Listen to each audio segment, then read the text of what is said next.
ட்ரையம்புக்கு design ஆஸ்பெக்ட்லையும் சரி, அதோடைய ஒரு ரெட்ரோ ஃபீலுக்கும் சரி, ட்ரக்ஸ்டனுங்கிற பேர் வந்து ரொம்ப ரொம்ப முக்கியம்.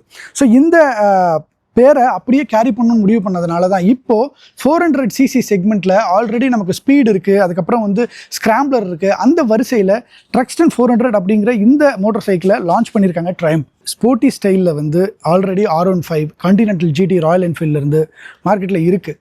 அந்த மாதிரி ஸ்போர்ட்டி ஸ்டைல் பிடிச்ச எல்லாருக்குமே கண்டிப்பாக இந்த பைக்கும் பிடிக்கும். பார்க்குறதுக்கு ரொம்ப சூப்பராக இருக்குது, ரொம்ப ஸ்டைலிஷாக இருக்குது. குவாலிட்டி, ஃபிட் அண்ட் ஃபினிஷ் எல்லாமே ரொம்ப சூப்பராக இருக்குது. ட்ரையம்பை பற்றி சொல்லவே தேவையில்லை. ஸ்பீட் 400 லான்ச் பண்ணப்போவே இதோட குவாலிட்டி எல்லாமே வந்து டாப் நாச்சில் இருந்தது. அதே குவாலிட்டியை இதுலேயும் வந்து கொடுத்துருக்காங்க. TR சீரிஸ் இன்ஜினில் வந்து 40 PS 37.5 Nm டார்க் கொண்ட ஸ்பீட் 400 அந்த இன்ஜினை யூஸ் பண்ணி இப்போ இந்த ட்ரக்ஸ்டன் 400 லான்ச் பண்ணியிருக்காங்க. இதில் இன்ஜினில் கொஞ்சம் பர்ஃபார்மன்ஸ் இன்க்ரீஸும் பண்ணியிருக்காங்க. 1200cc பைக்கில் இருந்து டிசைன் ஆஸ்பெக்ட் அப்படியே எடுத்து இந்த 400cc பைக்குக்கு கொடுத்துருக்காங்க ட்ரையம்ப்.